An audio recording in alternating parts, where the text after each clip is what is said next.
So this is a picture of Deborah and James Fallows as they prepare to take off in their single-engine prop airplane. Now, Jim and Deborah both have had highly successful careers as writers, writing for various magazines, and they've published several books. Each of them have published several books. And they also just happen to be from Redlands, California, which is where my son is going to school. So when I heard about them, of course, I liked them right away. But in just a few days, their newest book, which they wrote together, is going to be available. And the title of the book is Our Towns, a 100,000-mile journey into the heart of America. So for about 5 years, this couple got into their plane and traveled nearly 100,000 miles across this country, visiting 25 towns for more than 2 weeks and another 24 towns for slightly less than the 2-week period. And the purpose of their journey was very straightforward. They had been living in China for several years, and they had returned to the United States hearing stories of a country on the brink of collapse.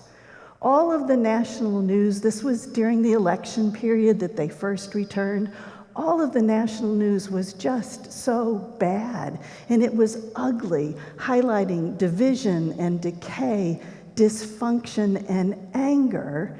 And the couple believed that there had to be other stories to tell, that there had to be other stories in our country of good news. And so they committed themselves to going out and researching those stories and sharing them.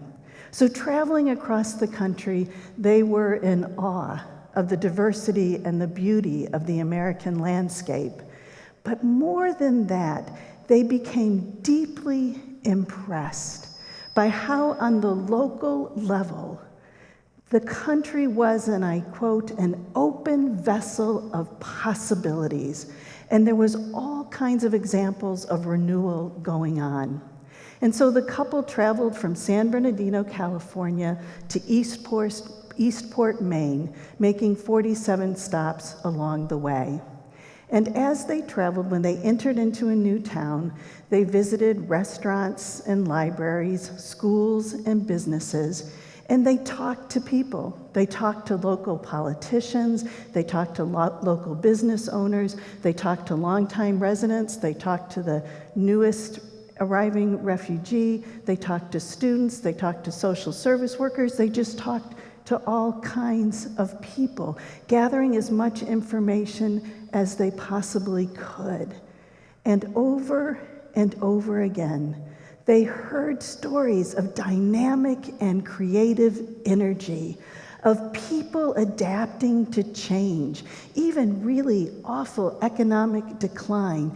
And they heard stories of communities being revitalized and rebuilt because of the cooperation of local politicians and businesses, the cooperation of long-term residents, and the newest refugee. And so the Fallows tell stories of Charleston, West Virginia, that suffered from the decline of the coal mining industry, but now is home to Mountain Stage, which is a modern production company that has become a fierce force in country music. They talk about Burlington, Vermont, once primarily a retirement community that now is a technological and research center. And they talked about Duluth, Minnesota.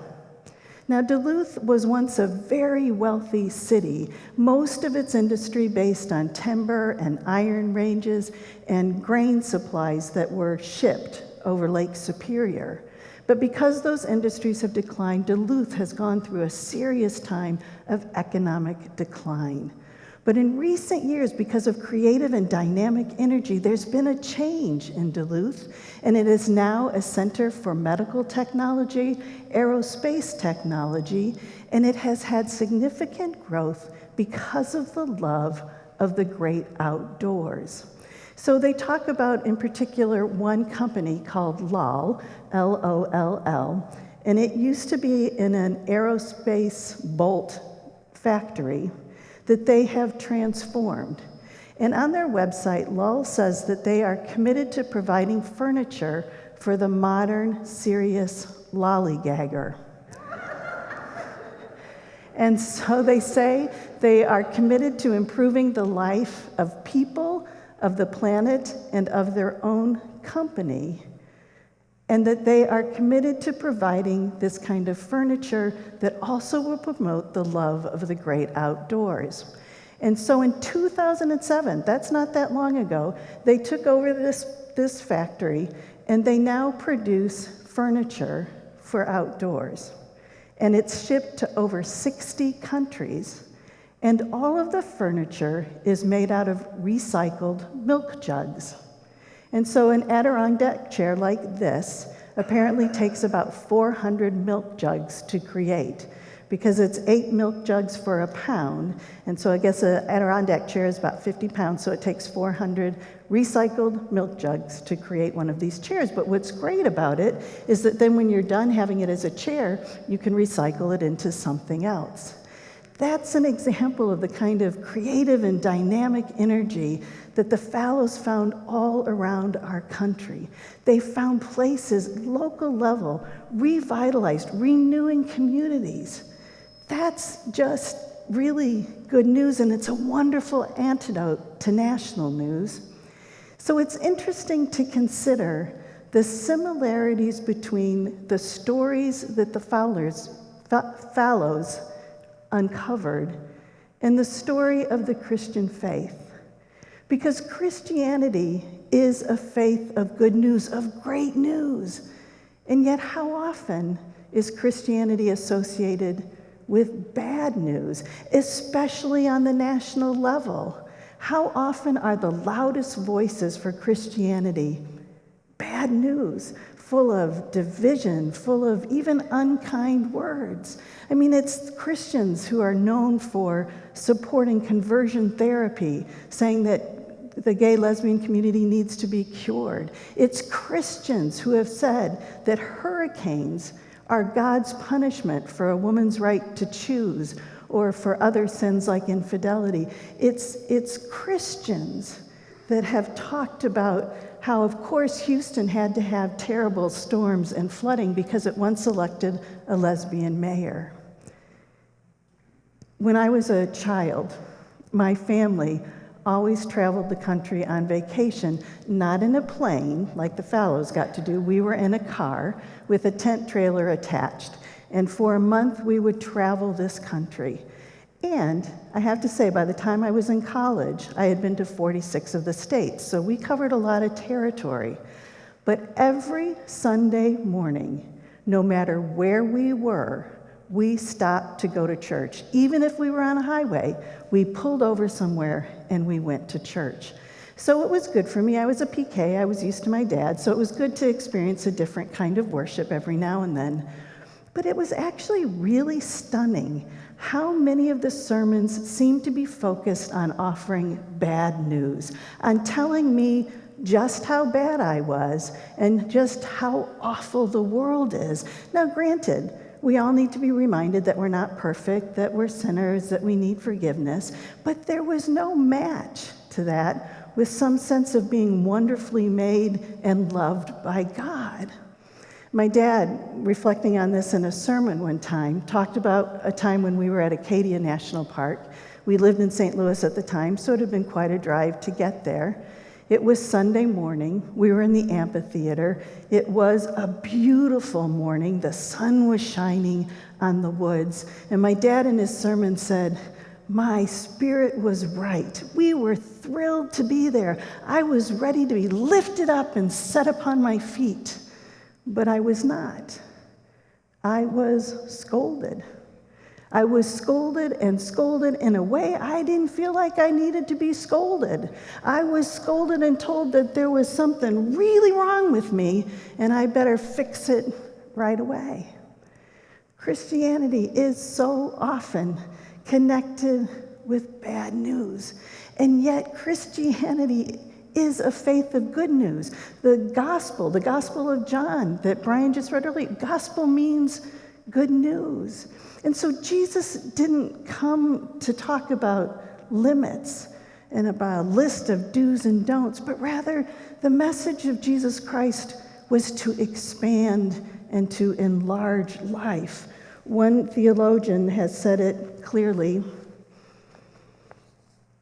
horizons were broadened. The ceiling on life was lifted. From beginning to end, the gospel is a story of life being enlarged, broadened, deepened, and heightened, life freed from all that hems it in.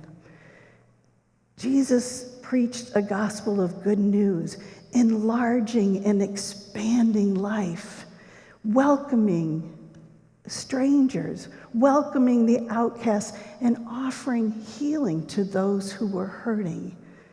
Jesus wasn't a man of bad news, but of good news. And that's the kind of good news that we need to share. Our voices need to be loud and to share the good news, to share things like the good news of God's welcome. This past year, the Sunday morning Bible study has been reading Paul's letter to the church in Galatia, and we have been reminded through that study of how even at the very start of the Christian church, there were fierce debates about who was allowed in and who was out, what qualifications needed to be met in order to become a member of the church. And I had sort of forgotten, since Paul gets used often about exclusion, just how much Paul argued for the expansion of the church, for the expansion of God's welcome, that anyone who wanted to participate in the faith was welcome. There were no qualifications that needed to be met, no steps to be taken, that all were invited into God's welcome. So I asked Julie if I could share this story, so I'm not stealing it from her. She told me I could share it. But last November, as the holiday fair was coming to an end, there was a person who walked into the church. And if you have been a part of any kind of fair or this church's holiday fair, you know that when it's ending and it's time for cleanup, you're tired. And so Julie wasn't exactly sure why this person was coming, because there had also been some confusion about when the end of the fair was going to be. So she thought the person might be kind of upset that it had come to an end before they had been able to come in or whatever. But instead it was a visitor from California.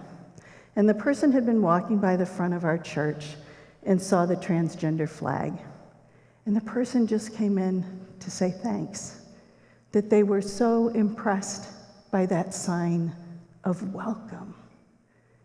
That's good news for us to share as loud as we possibly can, that God's welcome is large and expansive, that God loves all of God's children and all are welcome in.